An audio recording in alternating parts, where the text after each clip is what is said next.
Hello and welcome to the In the Money Players podcast. This is our show for Friday, January 8th, Elvis's birthday.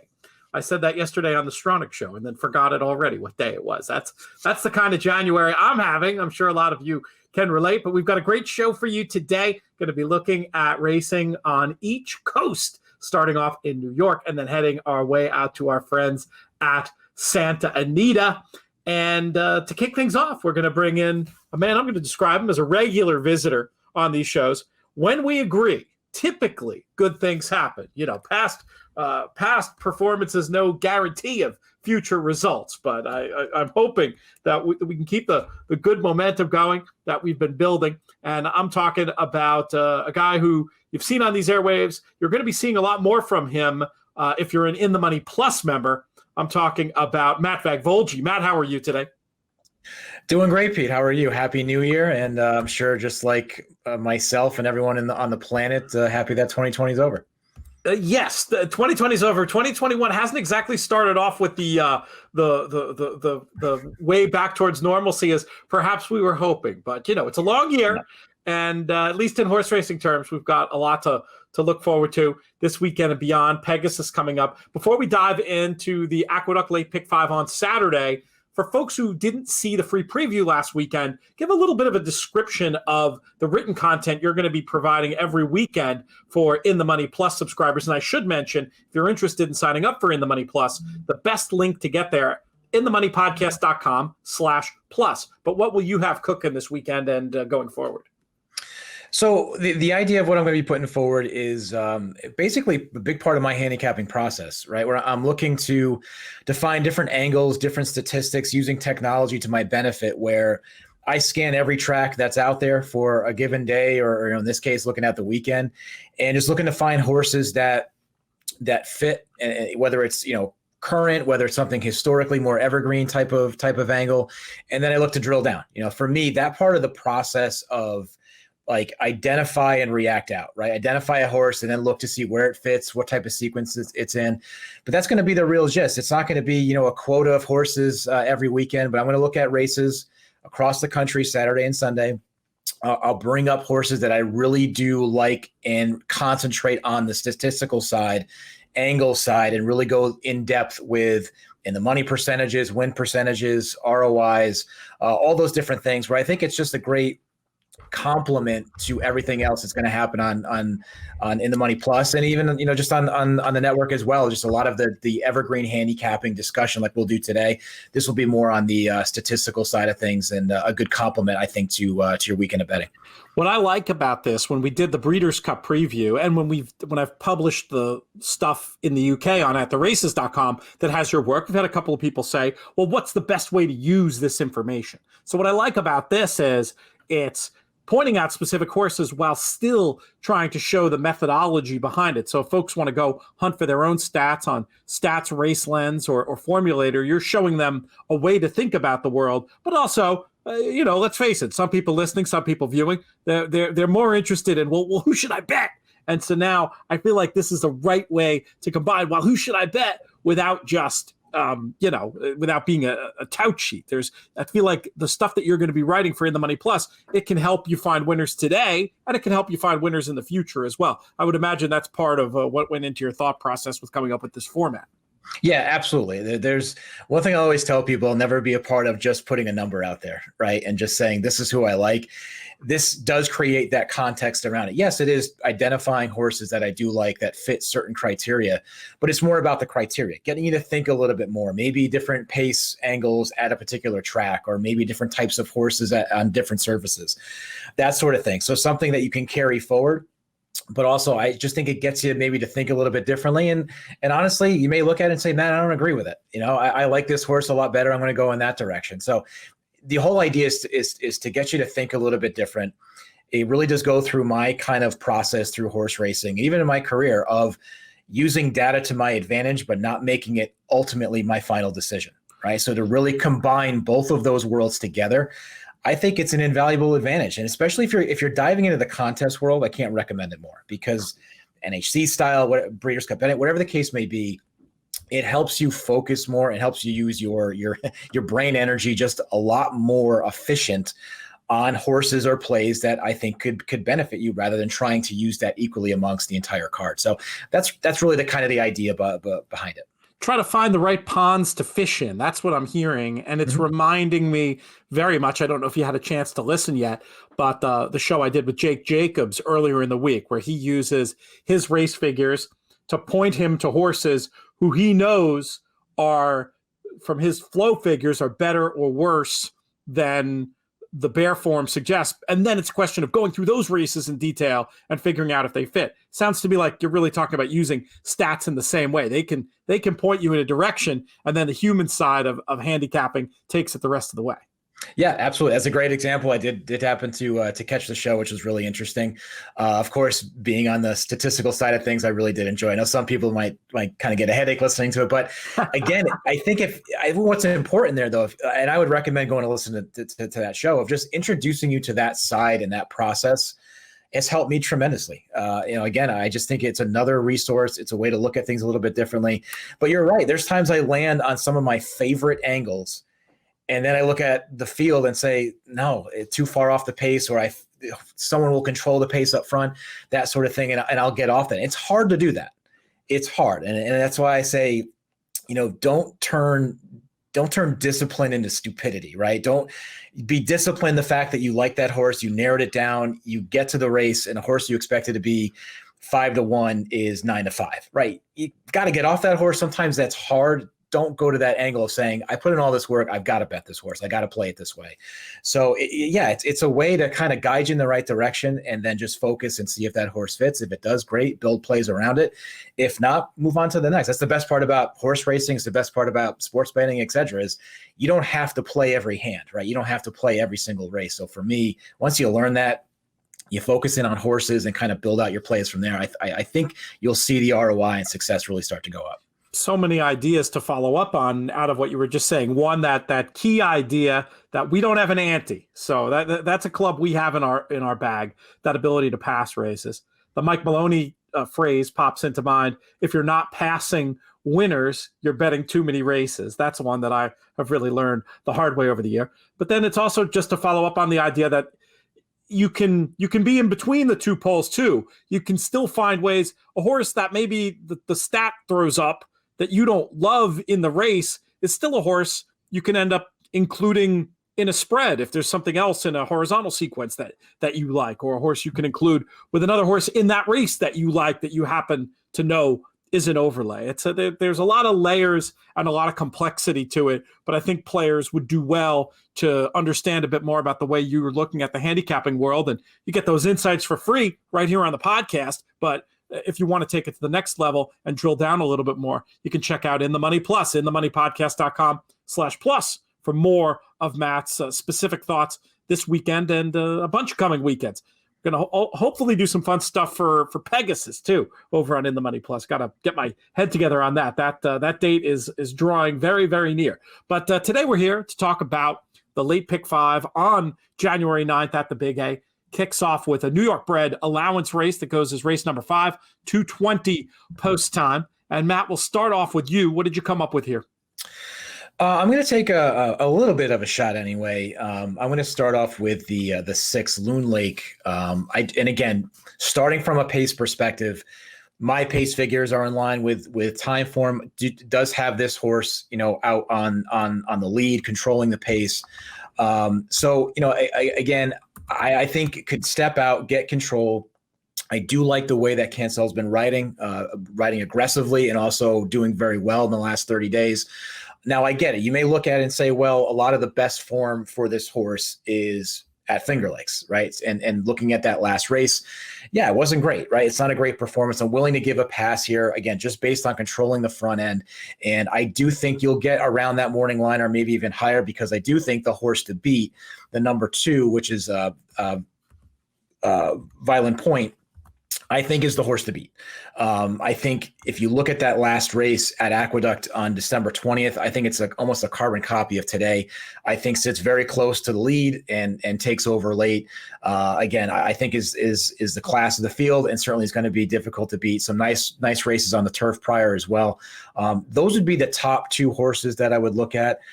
Curious to get your thoughts on the one New York Rockstar. I'm debating on keeping, throwing out. I'll probably keep because I do have some nicer price horses later on in the sequence, considering to use that horse as a beast. Again, certainly a contender in this field.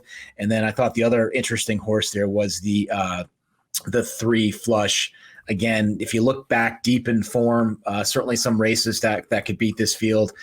Second off a layoff, just did absolutely no running last time out, but would be willing to take a peek at a nice price, especially double digits and above. But for me, I think the 6 and the 2, the 6 Loon Lake and the 2 Violent Point would be the 2 I'm looking at. We're very similar. And to me, this comes down to, with those 2, the 2 Violent Point and the 6 Loon Lake being stablemates, what kind of tactics is the barn going to want to employ? And I was wondering if Violent Point, even though pace figures, I agree, say that Loon Lake will get the lead, and I'm going to use Loon Lake on the chance that happens. The booking of Carmouche and what a great front-end rider he is, and the fact that Violent Point is drawn inside of Loon Lake made me want to press up Violent Point a bit, with the thought that maybe Cancel will be the one in stalking position, even though I tend to agree the best chance would probably be to go to the lead. When a trainer has 2, they're not going to be out there dueling. So I thought, based on the 2 different scenarios I could see, I wanted to have both of them as something very near A's with preference for the 2. I ultimately decided against New York Rockstar. If we were playing a group ticket, I would have 0 problem including. If I can't really see this pace hotting up, if it does, I think New York Rockstar would be the likely beneficiary. I have no issue. I just was leaving out of my top 3 based on 5-2 morning line, going to be positioned last of all in a pace I didn't think was going to be very fast, but the horse is utterly logical. And then I did want to include Flush in this spot. The last race just seems like one that so obviously she would have needed. And if you go back, you can find some dirt numbers where she fits. I wouldn't be shocked if this one ends up being double-digit odds, if the 1 and the 2 catch money and pace players maybe keep Loon Lake right around that 9-2 or go even a little bit lower. So for me, I'd probably grade this out with the 2 and 6 as A's and the 3 as a backup. So I mean, we're essentially identically the same. A good way to, hopefully, a good sign as we start off this week's Pick 5. And let's move on to our second leg. We've got maiden claimers at the $40,000 level here, going a mile. And who did I pick in here? This was a little tricky, but I thought I came up with some horses who should be decent prices to be in the mix, though my top pick was not one of those. I went with Magic Mojo. I felt like this horse ran the best race on dirt against better, adding blinkers for a barn that does well with these types of layoffs just seemed too logical to me to not put on top. But there were some interesting prices, I thought, including number 3, My First Grammy. That was a very wide journey the last day, and the form of that race is good. 3 winners have come out of that race. I like the looks of the last race. 10-1 seemed like an include for me. And then another who I think will be a pretty good price is number 5, Reticent. I like second-time starters, generally speaking, and this is one who didn't have the easiest go of things last time. And I like the fact that Reticent never quit and ran on a bit through the lane without particularly a setup. It was a tough trip even, so I feel like there could be more under the hood. So I was at this point looking to play the 9, 3, and 5 fairly equally. I didn't have them particularly graded out. Matt, what did you think? Well, I hope we started off with on today's show about when we're agreeing, we're usually doing well. I'm fitting the same mold here. It's tough to get around Magic Mojo. Like you said, I just think that race at Saratoga, if Magic Mojo repeats that race, Magic Mojo is the winner of this race. But I'm not completely dialed in either. One of the horses you mentioned, again, this is the type of horse that I really do like is the 5 Reticent. I think that's my, beyond Magic Mojo, I think it's the most logical winner. I think this is the horse that I really do want to include as much as I can on this Pick 5 ticket. I think there's a lot of room for an improvement here. That track was a difficult track at Parks. Like you said, fighting on deep in the lane, a lot of horses. If you look at that card in general, is a good track. Really wasn't really weren't doing too much in the lane. I just felt like this horse was competitive, fought on. You're going to get a dry track on, so at least it projected to be a dry track on Saturday. And just, again, something I'll talk about on my piece on In the Money Plus of just the track seems to be tightening up a little bit. So I think this horse will be a little bit more forwardly placed than it's showing on the projection. So I think this horse will be involved. So if you're looking at more of a price, I'm going to go with the 5, but I like the 9 as the top player, most logical fit. And and I agree on the 3, my first Grammy as well. So those were the top 3 I was looking at there. I probably will have a couple tickets where I do single the 9, but I do want the 5 on there as well. All right, good stuff. I'm going to list you as the 9 and the 5 as A's and the 3 as a B, and then we'll move on to the third race in this Pick 5 sequence. It's race number 7, starter allowance, 6 furlongs on the dirt, and Matt, we'll keep it with you. This I really like a horse in this race, and that's the one, Sienna Magic. Popular at the claim box. I know it's had a couple breaks in the running lines, but speed and fade last out. Is going to come back third off a layoff. When Cancel and Dunham get together, they're deadly. That is something I will go in deeper on the piece I'll put out. Some really nice numbers there, and I think this horse will get a nice trip from the inside, and will control that rail. And I think we'll get a little bit of pace pressure from the 7 and potentially the 8. But in terms of staying power, I think Sienna Magic's going to have a big shot in this race, and like I said, should lead from the rail. As I mentioned before, Cancel riding well as well. But when these two guys hook up, pretty dangerous. And I'm hoping I get close to that 10-1, but I'm not sure if I'll get it. But that's a top play for me. Another horse that I would definitely want in the mix if the pace does heat up, which potentially it I would definitely be the 8 sneakiness coming off the pace. I think can lay close. It's not going to come from way out of it, but can lay close, maybe in that second fray or right up on it. And it has, in terms of my figures, the best late pace figure. So that's something I always like to see. Someone that could, or a horse that can get into the race and show really solid late pace numbers that are pretty deep separation from the rest of the group. I certainly want to have that involved. But Sienna Magic's going to be my top play here. Do you like the 8 a bit? And then, there's a couple others that I would include, but curious to get your thoughts. We'll loop back for other backups from you. I looked at both of those horses. I was going back and forth between Sienna Magic and the Big S as to who I thought the best speed might be. And I ultimately decided on the Big S and didn't include Sienna Magic in my top 3 over on the Twin Spires expert picks. But I definitely see the case for including.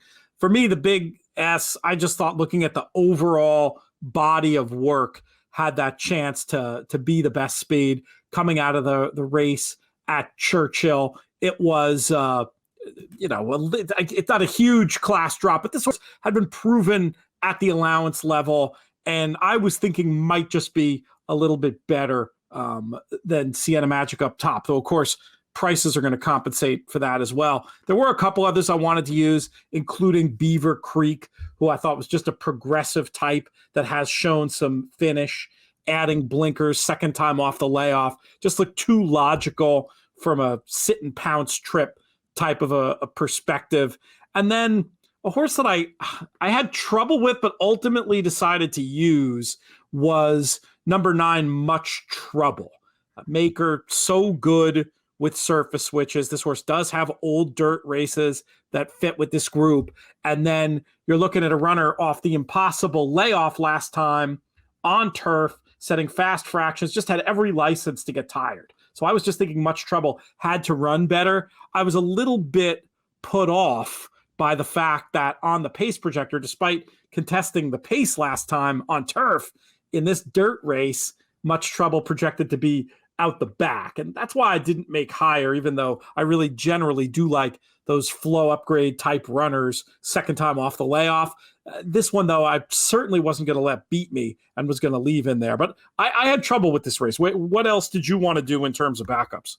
Yeah, I had the 2 and the 9 as B's in the sequence here. I like the 2 a little bit better than the 9, but I agree with you as well. My pace figures show much trouble, much more up into the pace early on, Okay.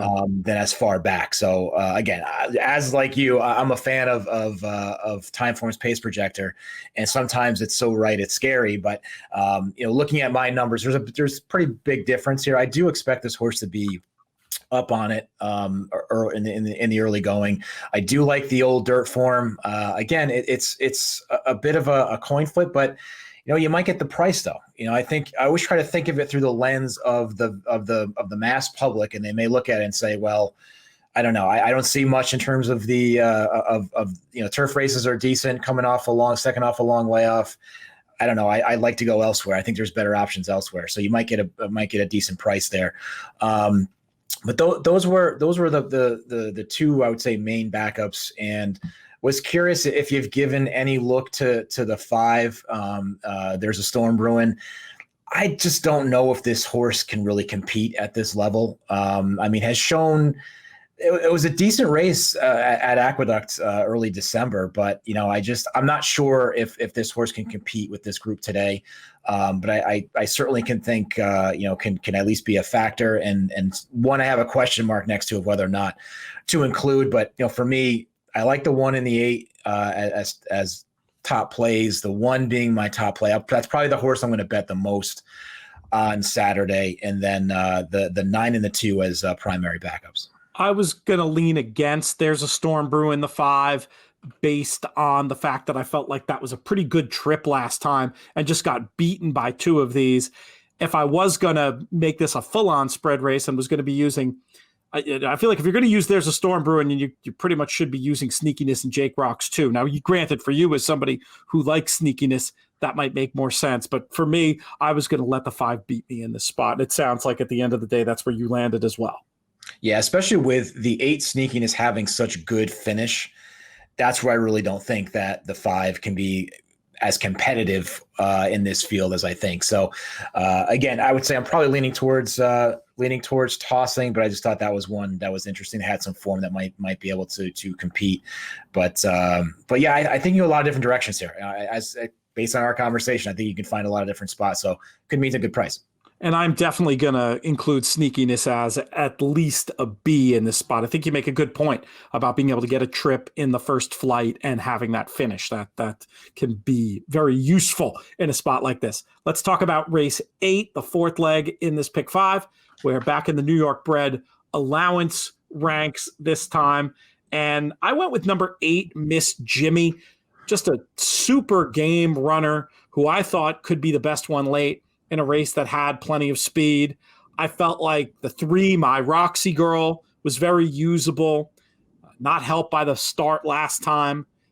Stakes Company 2 back, I was ignoring that. Now we're in the 3rd race of the form cycle.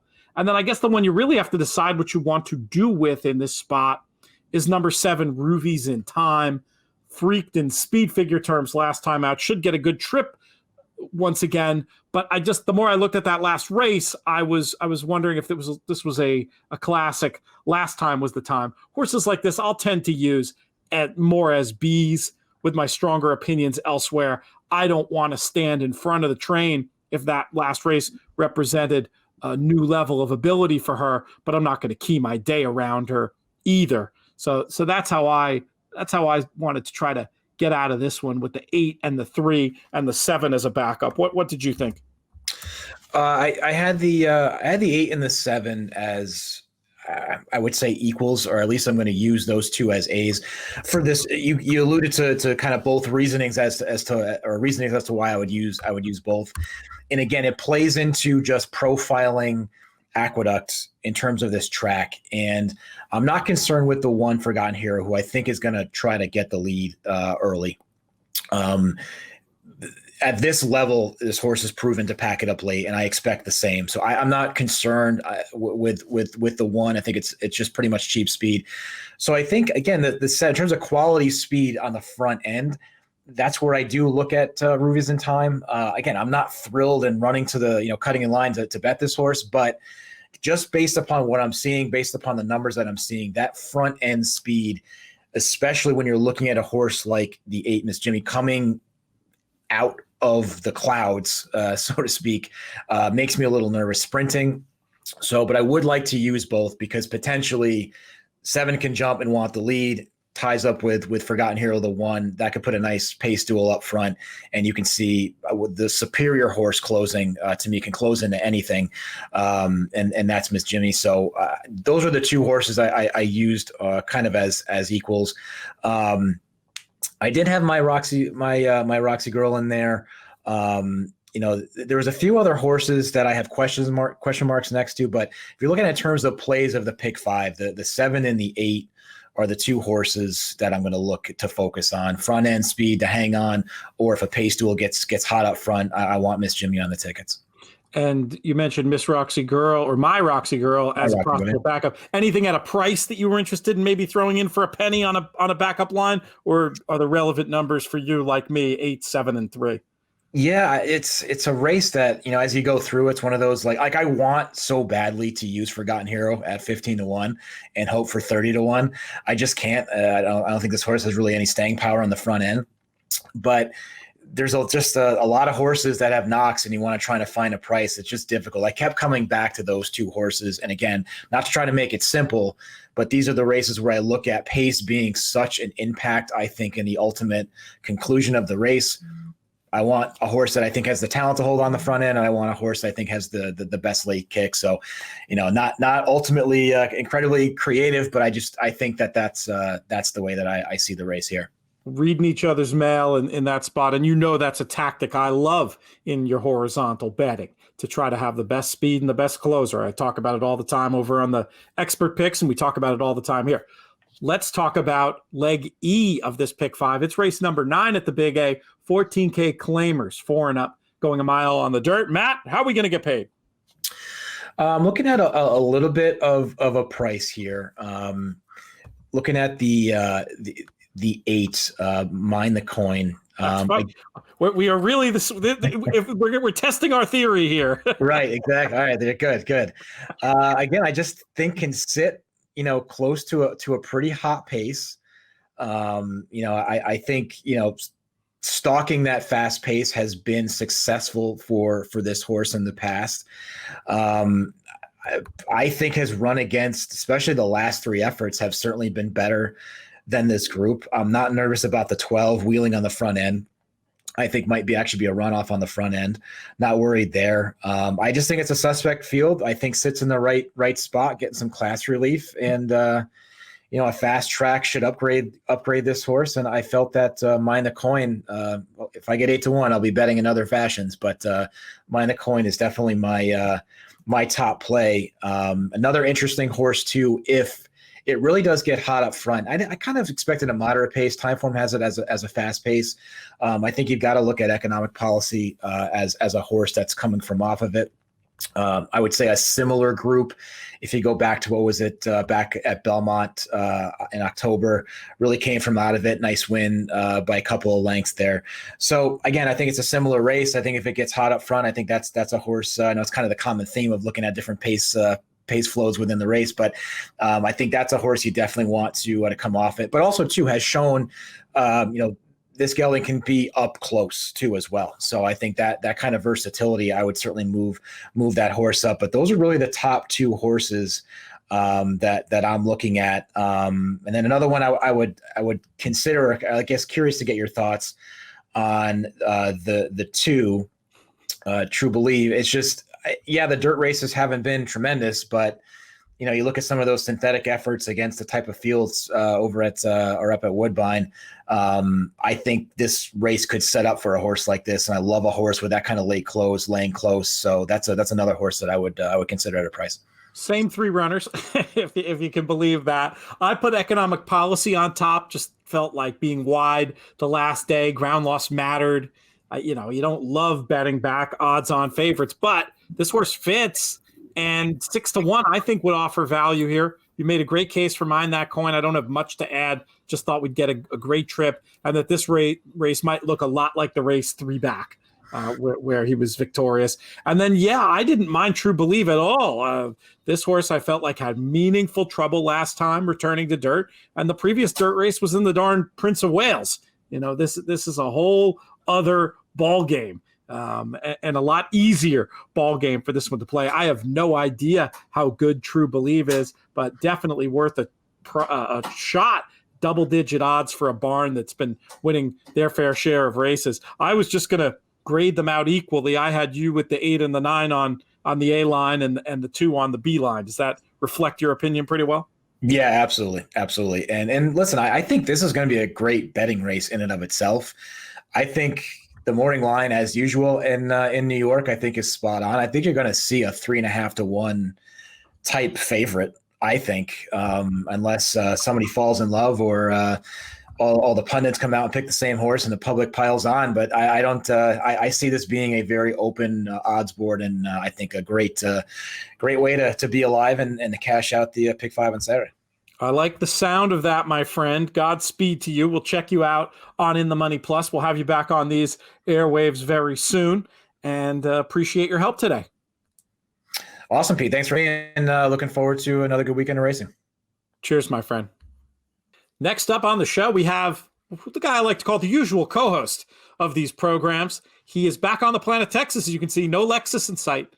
The People's Champion, Jonathan Kitchen. What's up, JK? Nothing much. I am back, and it was an interesting journey, but it was fun to get up to Lexington for a few days, and now I am home. I drove more than I was actually there, but no big deal. I forgot to tell the funniest part of the story, a total host fail to listeners. I mean, people really appreciated the Tesla. We had a lot of comments about it, but I think, people, they see you're renting a car. They assume that's because you didn't have a car, or, you were starting in a place where your car wasn't. No, you had a car this whole time, but yet elected to get the Tesla that you had to pull over every 2 hours to charge up. That was actually the funniest part of the story that I failed to convey to listeners. So my apologies on that one. Phenomenal vehicle. This one just had a small battery, and I learned the hard way. With a larger battery, it wouldn't have been that inconvenient, but the smaller battery didn't do me any favors. What do you think? Can we get Tesla as a sponsor? Do you think we can pull this off? I'd be very impressed with us if we can. I may retire. I think Elon is in Austin, so I'll see if I can run him down. I'm going to let you do that. You can get a very big commission if you can land that particular fish. We got to get him owning horses is what we got to do. Let's talk about last weekend at Santa Anita before we talk about this weekend. Life is Good made the return to the races. It was a divisive effort. We'll call it that. Figure came back okay. Before the race, I was on TV that night and chatting with some folks over in the UK. They come out of the woodwork when I'm on the air over there, which is lots of fun, chatting with people, getting DMs and whatnot. And the opportunity was presented to me before the race to bet Life is Good for the Kentucky Derby at 12 to 1. And I thought to myself, well, rather than take 2 to 7 or whatever he was, he might have been shorter than that on with the bookies or the tote price, maybe it'd be more sporting and fun and give us more stuff to chat about in the podcast if I went ahead and took the 12s for the Derby. So as they crossed the line, I was thinking, maybe I don't need to worry. Maybe that's one of those tickets I don't necessarily need to worry about if Muggs eats, like you joked with my one of my Breeders' Cup juvenile future bets last year. But as time went on, I began to think about it this way and that. Curious to get your take on Life is Good. Specifically, is 12 to 1 for the Kentucky Derby a good price? What do you think we're going to see from this Bob Baffert trainee in the future? Well, I mean, look, I thought he did what he had to do. I think that if you think about what happened in the stretch, he didn't really do a lot of running. And horses, especially young horses, can lose interest. And I feel as if possibly he lost a little bit of interest. Now, there's the question that he could be distance challenged, and we'll find out the further that he goes. But he reminds me a lot of Authentic. Authentic was very similar to that. You think about the Haskell. A lot of people were questioning Authentic's ability to get the distance. He looked to have lost interest. He was in control early, let another horse kind of come to him in that spot. And then everyone was saying, oh, he doesn't want to go that far. And then 2 mile-and-a-quarter races later and $12 million in purses, he's won the Classic and the Derby. So is Life is Good the type of horse that I'd be cutting in line to bet 12-1 on after I saw that performance? No, but I don't knock you for doing it prior to the race, because if he wins this race, he won the Sham. If he wins the Santa Anita Derby and he goes into the Kentucky Derby undefeated, he's going to be shorter than 12-1 on the day. So we'll see what happens with him. But I wouldn't necessarily take Muggs to the vet to get her stomach pumped if she ate that ticket. I think Muggs' life is more important and her comfort than the 12-1. But I would at least see what's going on in the backyard the day after. Oh my God, you're very sick and very funny. I love it.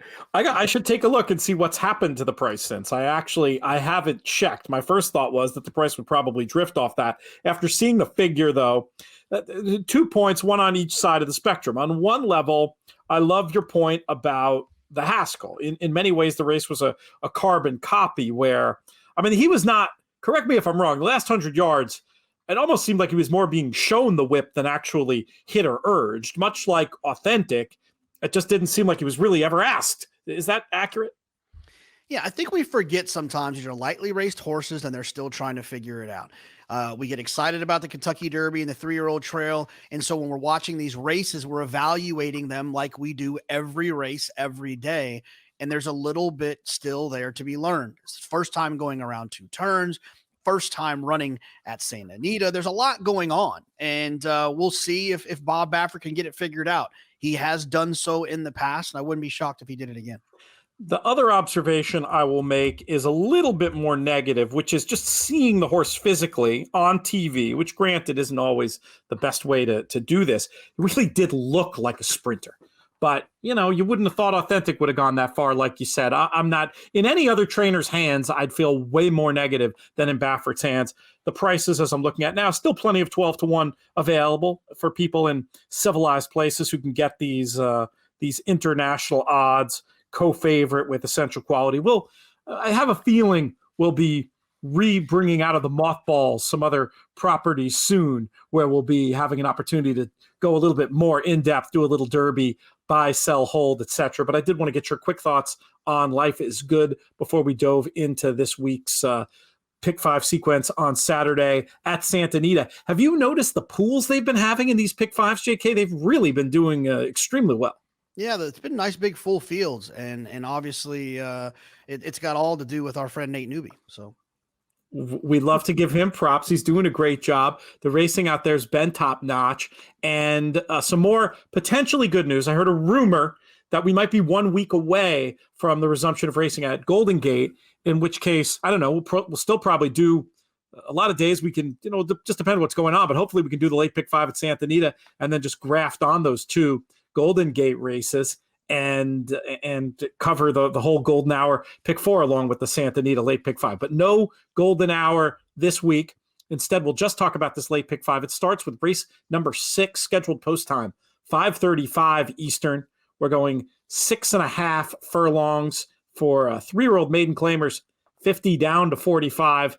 JK, how did you want to kick this thing off?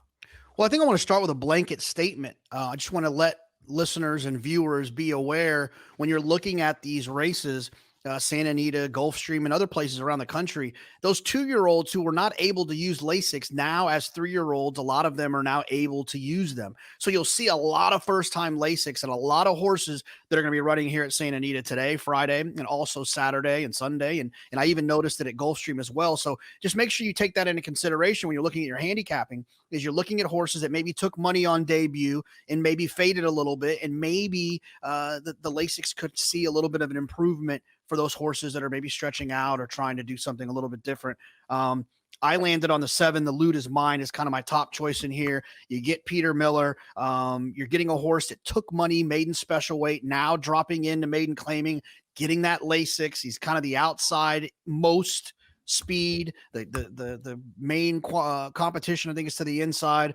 So I want the 7 as kind of a single A type, a really pressed up A. I'm going to use the 2 and the 3 as well as kind of B horses. I think that those 2 deserve a look, kind of even looking styles, and both of them will be adding Lasix. And then I thought the 4 and the 6 were kind of the longer price types that I'd be interested in. The 4 had a little bit of a trip last time, the 6 as well. But I think the 7's going to be very hard to beat, taking the blinkers off, adding the Lasix, and dropping from maiden special weight to maiden claiming. I agree. I have the same top pick with number 7. The Loot is mine for all the same reasons. I won't bore listeners and viewers by repeating them. Simply looks like a great spot for the Loot is mine. I agree with you about including the 2 as a backup. Brananx, Troubled Trip, and Green. I like the switch to Rispoli here. A little bit of speed. Horse I had as a maybe, kind of a backup type. And then one you didn't mention, I wouldn't mind getting your quick take on. The 12, Ben Vagvolgyi, who has the best last out buyer speed figure, looked like a runner who seemed likely to improve as a second-time starter. And I thought that the added distance today would help based on the blood. Can you see him as well in a race where you're planning to go 5 deep? Yeah, I mean, if I squint, look, here's the thing with this one is that the number did come back well, but I didn't like the fact the horse didn't take much money on debut, right? 16-1. So it wasn't like they were expecting the horse was going to absolutely run well. Drawn to the outside in the 12, this horse has to lose ground. Now, look, when I'm on the best horse, I have no problem losing ground. I'd rather lose ground than get stopped by saving ground on the inside. But when it comes to a horse that I'm questioning how good they actually are, geometry now comes into play and can be a little bit of a hindrance. And I feel like that could be the situation for 12 Ben Vagvolgyi. Let's move on to our 7th race. I don't have the conditions in front of me. It's a host fail. But It's a maiden special weight. Maiden special weight. Excellent. What are we looking at? We're looking at a mile on the turf for 3-year-old maidens. And this was a race. I saw it as a 2-horse race. Curious to see how you line up with me in this one. But number 1, Earl's Rock. That's a really good form coming out of that Irish race. You had the winner of that go on to win. I think it was a Group 3. And additionally, just in the right hands to hit the ground running out in SoCal. How many times did we talk about turf form shipping west? But I was also going to give a little bit of count to the 6 Airman, who I thought closed well last time and ran a race good enough to typically win at this level. 1 and 6 for me in that order. What did you think? Yeah, I mean, in October, November, we're often talking about the European horses coming over to the U.S. Why do they do that? They're coming for firm ground and or Lasix. It's usually one or the other. You don't typically send a horse that doesn't need Lasix that wants given the ground out to California. So I think that's the first thing you want to take into account. And I like the 1 Earl's Rock. Flavian Pratt, Umberto Rispoli, both of those guys do a phenomenal job when they draw the rail. They save ground, especially in those kind of tighter turns out in California. They save ground out on the inside, and they have a great sense of pace and when to try to get out and when to kick home. I think Earl's Rock will get a great trip with Flavian Pratt down on the inside. I agree with you on the 6. I won't double up on your points there. Umberto will need to work out a trip from there. This horse was wide last time, so I'm hoping they will be able to avoid that. But I also think the 7 North Pole is interesting. Takes the blinkers off, is adding Lasix like so many of these other ones. This horse has taken money in all 3 starts and is now getting an opportunity to get onto the grass. Not only is he getting on the grass, but he's getting a phenomenal grass rider in Joel Rosario. So I do think that the 7 is one that you'd want to consider in the mix. I'm going to kind of try to press up the 1 a little bit in here. I like that one the most, but I will be using the 6 and 7 as well on that A-ish line, but I might try to come back with a little bit more on the 1.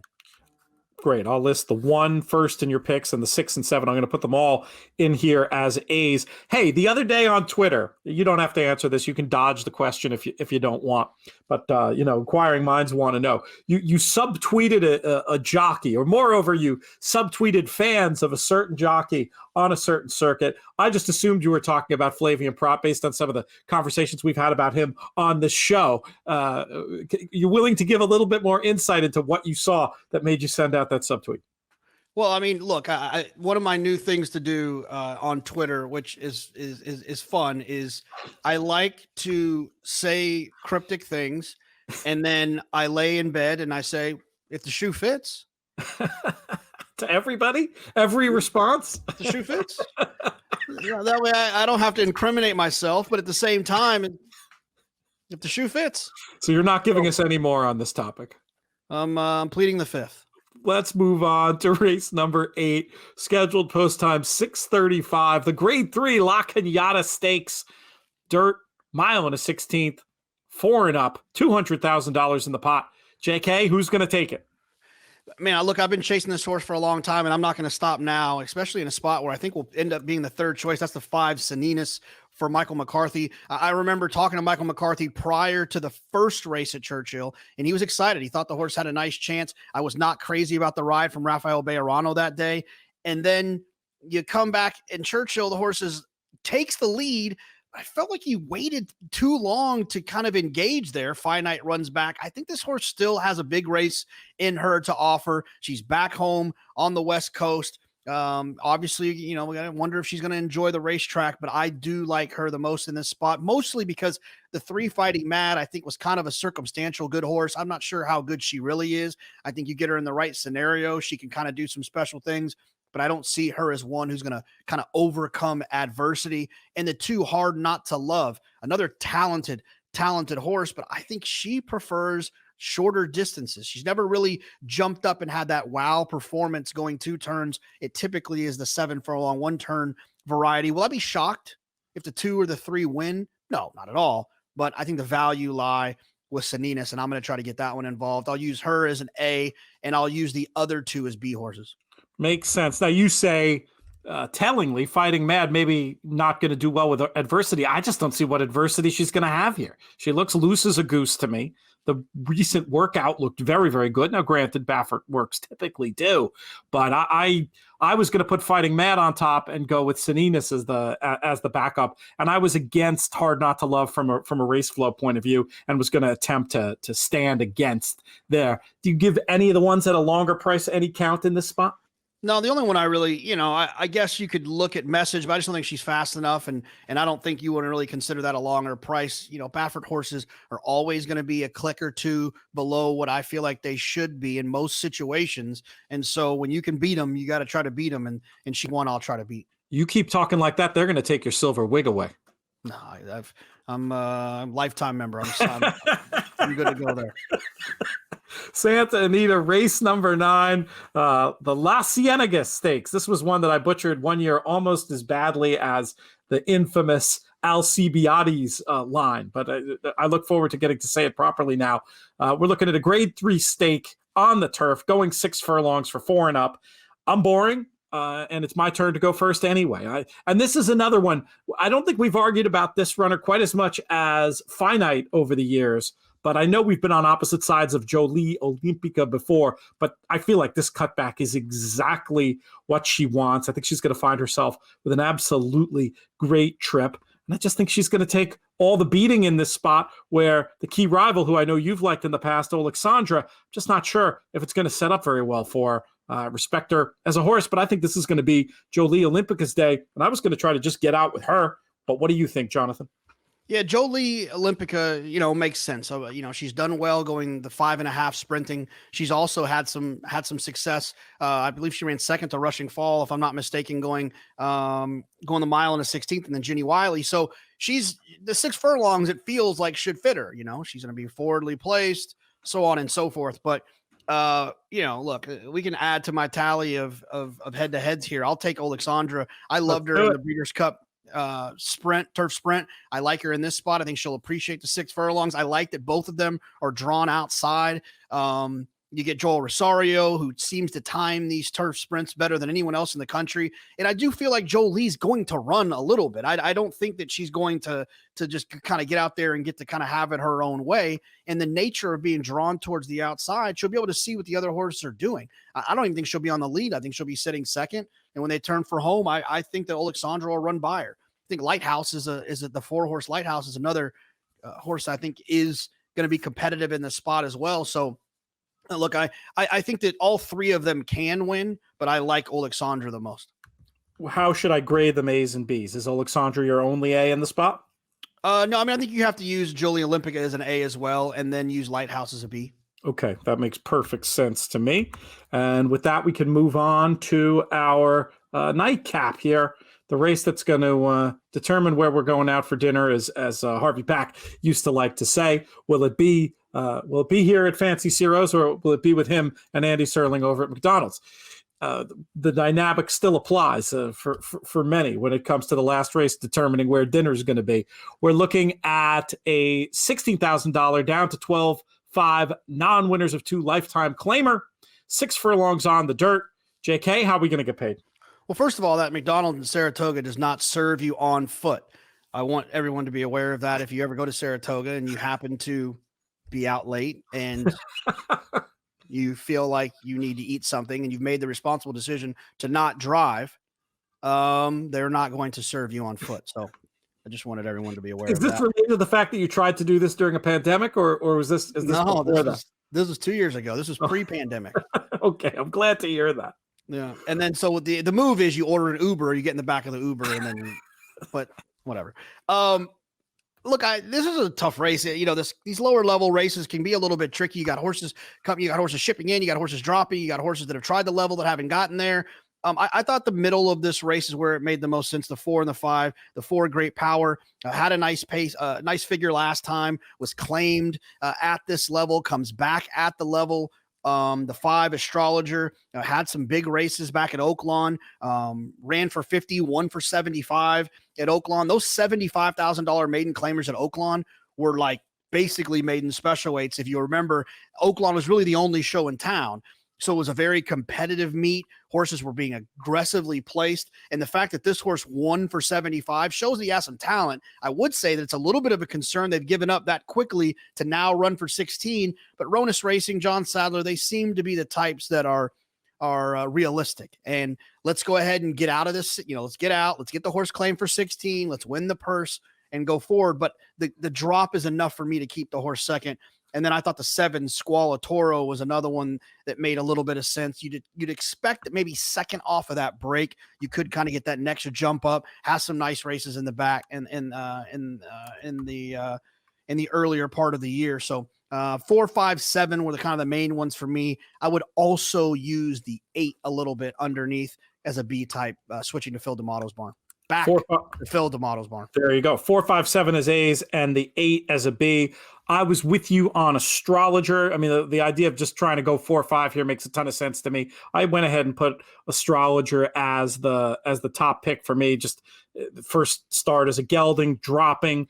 We've talked about how first gelding numbers typically improve in claiming races, and I think this is a good example of that. You made the form case for that runner as well. Great Power, I wouldn't mind as a backup. How about the 9 Dapper as a long shot to back up with and have on the B line in this spot, JK? I just feel like the form is pretty non-representative of what today's test is.